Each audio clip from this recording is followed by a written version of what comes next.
The memorial service for my mother should have been about honoring her life, not watching my wife circle grieving relatives like a scavenger sensing easy advantage. I'm Orion Vanton, and I'd been married to Meira for 8 years, long enough to recognize that calculating smile when she spotted opportunity. Ladies and gentlemen, I began from the podium, looking out at the packed funeral home chapel. My mother, Eleanor Vanton, lived a simple life. She collected ceramic owls, grew prize-winning tomatoes, and apparently kept better records than the FBI. A few chuckles rippled through the crowd. Meira sat in the front row, her perfectly manicured fingers drumming against her purse. She'd spent more on that handbag than Mom's entire wardrobe cost in a year. Before we continue, Meira suddenly stood up, her voice carrying that saccharine tone she used with difficult real estate clients. I have an announcement. We've decided to sell Eleanor's house. I've already found a buyer who's very interested. The chapel erupted in whispers. My mother's sister, Agnes, gasped audibly. Several family friends turned to stare at me, waiting for my response. I didn't argue. Instead, I calmly opened my briefcase and pulled out a manila folder. "That's interesting, Meira," I said, my voice carrying clearly through the chapel's sound system. "But before we discuss real estate transactions, let me read something aloud. This is Mom's last will and testament, filed with the county clerk 3 weeks ago." Meira's confident smile flickered like a candle in wind. "I, Eleanor Marie Vanton, being of sound mind and body, do hereby leave my entire estate, including my house, savings accounts, pension funds, and all personal property, to my beloved son, Orion James Vanton. To his wife, Meira Catherine Vanton, I leave nothing, as she has already taken enough." The room fell completely quiet. You could have heard a pin drop on the chapel's thick carpet. But I wasn't finished. I pulled out a small remote control and pointed it toward the chapel's projection screen, which we'd set up for displaying family photos. "Mom also left me something else," I continued. "Security footage from the past 6 months." The screen flickered to life, showing crisp black and white surveillance video of our house. The timestamp read 3 months ago. There was Meira rifling through Mom's jewelry box while the old woman napped in her chair. The audio was crystal clear. "Senator Torrin, it's me," Meira's voice echoed through the chapel speakers as her recorded image held a phone to her ear. "Yes, I can access the pension accounts. The old woman trusts Orion completely, and he trusts me. We're talking about $2.4 million in campaign funds, just like we discussed." Agnes covered her mouth in horror. My coworker, Linda Rowe, who'd been Meira's closest friend and accomplice, had gone pale as fresh snow. The footage continued, showing Meira photographing Mom's financial documents, copying account numbers, and even pocketing several pieces of jewelry. In one particularly damning sequence, she was seen opening the basement door and gesturing to 2 men in suits, men I now recognized as Senator Drake Torrin's associates. "The weapons are stored down there," recorded Meira was saying. 40 rifles, ammunition, everything your militia contacts requested. The old woman never goes to the basement anymore." I stopped the video and looked directly at my wife. Her Instagram-perfect composure had cracked completely. Linda was quietly trying to slip toward the exit. "Mom installed those cameras after her neighbor's house was burglarized," I explained to the stunned audience. "She never told anyone about them, not even me. I only found the system when I was cleaning out her bedroom." Meira found her voice. "Orion, you don't understand. I was trying to protect—" "Protect what?" I interrupted. "Your illegal campaign contribution scheme with a corrupt senator? The weapons cache you stored in my mother's basement? Or maybe you were protecting the inheritance you planned to steal?" Detective Hannah James, who'd been sitting quietly in the back row, stood up. She'd been Mom's friend from their book club, but now she was reaching for her badge. "Mrs. Vanton," Detective James said formally, "I think we need to have a conversation." The funeral home cleared out quickly after Detective James made her announcement. Most attendees seemed torn between offering condolences and fleeing the scene of what was clearly becoming a criminal investigation. I found myself in Valerie Morrison's office. She ran the funeral home and had been trying to process what just happened. Valerie had known our family for decades, and her usually composed demeanor was thoroughly rattled. "Orion, I had no idea," she kept repeating. "Your mother seemed so peaceful these past months. She never mentioned any problems with Meira." "Mom was protecting me," I said, sinking into one of Valerie's uncomfortable chairs. "She knew I loved Meira, or thought I did. She didn't want to destroy my marriage without absolute proof." Through the office window, I watched Detective James escort Meira and Linda to separate police cars. Neither woman was under arrest yet, but James was clearly taking the surveillance footage seriously. My phone buzzed. Text message from an unknown number. "Meet me at the Rusty Nail Bar tonight, 9 p.m., come alone. N.H. N.H. Those initials meant nothing to me, but something about the message felt important. That evening, I drove to the Rusty Nail, a dive bar on the outskirts of town that attracted mostly blue-collar workers and people who preferred their conversations private. The bartender, a grizzled man named Pete, nodded when I ordered a beer. "You're Eleanor's boy," he said. It wasn't a question. "Heard about the excitement at the funeral home today." News traveled fast in our town. I was nursing my beer and wondering if NH would actually show when a woman approached my table. She was about 34, with sharp green eyes and dark hair pulled back in a practical ponytail.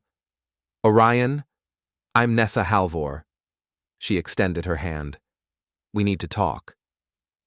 Something about her seemed familiar, though I was certain we'd never met. She had the kind of face that stuck in your memory. "You sent the text?" I did. Nessa sat down across from me, declining my offer to buy her a drink. "What I'm about to tell you is going to sound impossible, but I need you to listen carefully." She pulled out a manila folder, similar to the one I'd used at the funeral. "Your mother wasn't just documenting Meira's theft," Nessa said. "She was building a federal case against Senator Torren's entire operation. The weapons, the campaign finance violations, the money laundering, it's all connected." I studied the documents she spread across the table. Bank statements, photographs, transcripts of recorded phone calls. The scope was staggering. "How do you know all this?" I asked. Nessa hesitated, then pulled out a birth certificate. "Because Eleanor Vanton was my mother too." The beer glass slipped from my hand, clattering against the table. "That's impossible. I'm her only child. You're adopted, Orion. Your biological parents were lost in a car accident when you were 3. Mom never told you because she wanted you to feel like her natural son." Nessa's voice was gentle but firm. "I'm her biological daughter. I was 18 when she adopted you, and I'd already moved away for college." The room seemed to tilt sideways. Everything I thought I knew about my family was crumbling. "There's more," Nessa continued. "Meira isn't just a gold digger who happened to target you. She's my half-sister." I stared at her, searching for any resemblance to my wife. Now that she'd pointed it out, I could see similarities in their bone structure, their eye shape. "Meira knew about the adoption," Nessa explained. "She knew about me, about the inheritance laws, about everything. Your marriage wasn't accidental, Orion. It was a calculated move to position herself as the next of kin." The pieces were falling into place with sickening clarity. Meira's sudden interest in me 8 years ago, her insistence on a quick wedding, her constant questions about Mom's finances.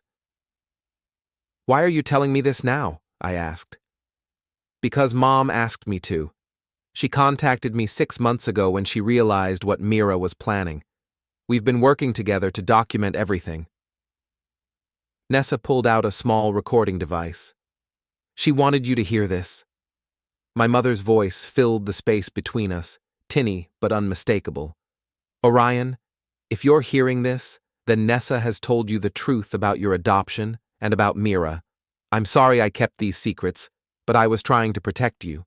Meira and Senator Torin are planning something terrible. They're using our house, our family, as a front for their criminal activities. The weapons in the basement are meant for militia groups planning to disrupt the upcoming election. The money they're stealing from my pension will fund voter suppression efforts in 12 counties. The recording continued. I've documented everything, but I need your help to stop them. Trust Nessa. She's your sister in every way that matters, and she's the key to bringing down this entire conspiracy. I spent the next 3 days processing everything Nessa had revealed. My entire life felt like a lie, but strangely, learning about my adoption didn't hurt as much as discovering the depth of Meira's betrayal. Detective James had released both Meira and Linda pending further investigation, but their movements were being monitored. Meira had returned to our house, acting as if nothing had changed. She even had the audacity to cook my favorite dinner and attempt normal conversation. The funeral was difficult for everyone, she said over pasta that tasted like cardboard in my mouth. I think people misunderstood what they saw on that video. I looked at my wife, really looked at her, and wondered how I'd missed the calculation in her eyes, the way she measured every word for maximum effect. Which part did they misunderstand? I asked. The theft, the weapons trafficking, or the conspiracy to commit election fraud? Meira's fork paused halfway to her mouth. You're being dramatic. Those men were just helping me move some of your mother's old furniture. 40 rifles and cases of ammunition are pretty heavy furniture. She abandoned the pretense of eating. Orion, you're not thinking clearly. Grief can make people paranoid. Maybe you should see someone, talk to a professional. The gaslighting was so blatant it was almost impressive. This was the woman I'd shared a bed with for 8 years, and I was finally seeing her clearly. That night, after Meira fell asleep, I crept down to the basement. The weapons cache was gone, of course, but I found something else. A hidden compartment behind the water heater that contained more documents. Financial records showing payments to Dr. Trent Ardell, Mom's physician. The amounts were substantial, $50,000 transferred 3 days after Mom's passing. I photographed everything and sent copies to Nessa and Detective James. The next morning brought a knock at the door. 2 federal agents stood on my porch, badges gleaming in the morning sun. Mr. Vanton, Agent Sarah Mitchell, FBI, we'd like to speak with you about Senator Drake Torin. Meira appeared behind me, her face a mask of concern. Officers, is there some kind of problem? Ma'am, we're investigating campaign finance violations and weapons trafficking. Your husband's testimony could be very valuable. I invited them in, ignoring Meira's sharp look. Agent Mitchell was professional but thorough, asking detailed questions about the surveillance footage, the weapons cache, and Senator Torin's associates. We've been building a case against Torin for 18 months, she explained. Your mother's documentation provides the missing pieces we needed. What kind of case? I asked. Election fraud, money laundering, illegal arms distribution to domestic extremist groups. Senator Torin has been using private residences like yours to store weapons and funnel money to militia organizations planning to disrupt voting in rural counties. Meira had grown increasingly pale during this conversation. When Agent Mitchell asked to speak with her privately, she claimed she needed to call her lawyer. After the agents left, Meira exploded. How could you do this to me? To us? You're destroying our marriage over some paranoid conspiracy theory. Our marriage was destroyed the day you decided to use my mother's house as a criminal headquarters, I replied calmly. The only question now is whether you're going to prison. She tried a different approach, moving closer, her voice dropping to the sultry tone she'd once used to seduce me. Baby, we can work this out. We can take the money and disappear, start fresh somewhere else. What money? The insurance policy on your mother, the one I took out last year. Her smile was predatory. $2 million, and you're the beneficiary. We could be rich, Orion. We could have everything we ever wanted. The final piece clicked into place. You took out a life insurance policy on my mother without telling me? I was protecting our future. She was old, sick. It was just a matter of time. She wasn't sick, Meira. She was perfectly healthy until she suddenly developed that severe allergic reaction. Meira's expression flickered. Allergic reaction? To shellfish. Funny thing is, Mom never ate shellfish. She'd been allergic her entire life. But somehow, the day she passed, she consumed enough shellfish protein to trigger fatal anaphylactic shock. I pulled out my phone and showed her the medical examiner's preliminary report that Detective James had shared with me. Dr. Ardell falsified the initial certificate of passing, but the real autopsy tells a different story. Mom was poisoned, Meira. Someone who knew about her allergy deliberately exposed her to shellfish. My wife backed away from me, her face now completely white. You can't prove anything. Actually, I can. The catering order for Mom's lunch that day, it was placed from your phone. Shrimp salad, crab cakes, lobster bisque. You specifically requested those items for a woman you knew couldn't eat them. Meira turned and ran upstairs. I heard drawers slamming, the sound of frantic packing. She was planning to run. I called Detective James. Detective James arrived within 20 minutes, accompanied by Agent Mitchell and 2 local officers. They found Meira in our bedroom, stuffing clothes and jewelry into a suitcase. Mrs. Vanton, we have a warrant for your arrest, Detective James announced. You're being charged with conspiracy to commit election fraud, weapons trafficking, insurance fraud, and suspicion of homicide. This is insane, Meira shrieked as they handcuffed her. Orion, tell them this is crazy. You know I loved your mother. I watched my wife being led away and felt nothing but relief. 8 years of marriage, and it had all been an elaborate lie. Agent Mitchell stayed behind to go through the house more thoroughly. In Meira's home office, they found additional evidence: correspondence with Senator Torrin, financial records showing the illegal campaign contributions, and most damaging of all, a detailed timeline of Mom's final weeks. She documented everything, Agent Mitchell said, showing me Meira's handwritten notes. Your mother's daily routine, her medications, her eating habits. This reads like a murder manual. The notes revealed how deliberate the plan had been. Meira had slowly introduced shellfish proteins into Mom's food over several weeks, carefully escalating the exposure. She persuaded Dr. Ardell to prescribe unnecessary medications that suppressed the early warning signs of a severe allergic response. Dr. Ardell is already cooperating, Agent Mitchell continued. He's admitted to falsifying the initial certificate in exchange for $50,000. He'll testify that your wife supplied the shellfish extract and instructed him on how to conceal the true cause. That evening, I met Nessa at the Rusty Nail again.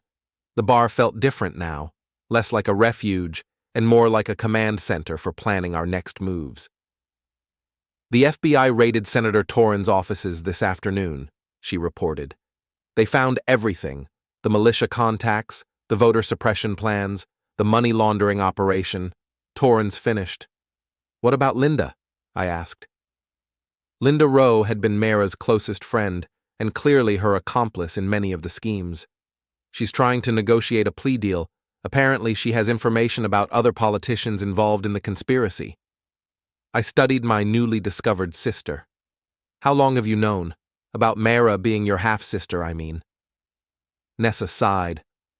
I figured it out about 2 years ago. I'd been researching our family genealogy and found records of our mother's first marriage. Meira's father abandoned them when she was 5. Mom never talked about that part of her life. So Meira grew up knowing she had a wealthy half-sister? Worse than that. She grew up believing she deserved part of Mom's estate. When she discovered that Mom had adopted you and was leaving everything to her son, Meira decided to position herself as your wife to claim the inheritance. The calculation was breathtaking. Meira had spent years researching our family, identifying me as the heir, and then engineering our meeting. What I'd thought was love at first sight had been a carefully orchestrated con game. There's something else, Nessa said, pulling out another folder. Your biotech research. The patents you've been developing for cancer treatment. Meira's been stealing your work. She showed me documents proving that Meira had been photographing my research notes, copying my computer files, and selling my discoveries to a competitor named Kellen Brooks. The patents I thought were safely protected had already been filed under Brooks' name. $800,000, Nessa said. That's what Brooks paid her for your cancer research. Money that should have funded clinical trials to help patients. I felt a cold rage building in my chest. It wasn't just the theft. It was the knowledge that Meira had stolen research that could save lives, all for personal profit. We're going to destroy her, I said quietly. Nessa smiled, and for the first time, I could see the family resemblance. We had the same eyes when we were angry. I was hoping you'd say that. The plan we developed was elegant in its simplicity. Meira was out on bail, restricted to the county but still trying to salvage her situation. She'd been contacting old friends, attempting to build sympathy for her persecution by federal agents. Linda had accepted a plea agreement and was cooperating fully with the FBI. Senator Torrin had been arrested and was facing federal charges that would likely end his political career and send him to prison for decades. But Meira was still fighting, still scheming, still dangerous. She's been calling Brian Cates, Nessa informed me. Brian was a luxury car salesman who'd been having an affair with Meira for the past 2 years. I'd suspected something, but had never confronted her about it. Brian thinks he's going to rescue her, Nessa continued. He's planning to help her flee the country. How do you know this? Because I've been monitoring her phone calls. Mom taught me a few things about surveillance before she passed. We decided to use Brian's rescue plan against them. I would contact Brian, pretending to be willing to help Meira in exchange for my share of the insurance money. The meeting would be recorded, and hopefully, both Brian and Meira would incriminate themselves further. I called Brian from a burner phone, disguising my voice slightly. Brian, this is a friend of Meira's. She said you might be able to help with her situation. Who is this? Brian was suspicious, but interested.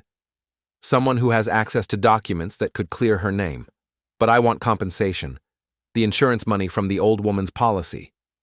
Meet me tonight. Parking garage behind the mall, level 3. Come alone. The parking garage was perfect for our purposes. Multiple levels, security cameras, and easy escape routes if things went wrong. Nessa positioned herself with recording equipment while I approached Brian's flashy sports car. Brian Cates looked exactly like the kind of man who would seduce another man's wife. Expensive suit, perfect hair, the kind of artificial smile that car salesmen perfected. He was also clearly nervous. You have documents that can help Meira? He asked without preamble. I have proof that she was framed, I lied smoothly. The FBI planted evidence, doctored the surveillance footage. But I want $2 million from the insurance policy. That's impossible. The insurance company won't pay out while she's under investigation for the old woman's murder. Murder? I acted surprised. I thought Eleanor died of natural causes. Brian realized his mistake immediately. I meant alleged murder. The charges are obviously false. But you just said she was murdered. How would you know that unless Meira told you the truth? Brian's composure cracked. Look, maybe the old woman did have some kind of accident with her food. Meira was just trying to speed up the natural process. Eleanor was suffering. Speed up the natural process by poisoning her with shellfish? It was merciful.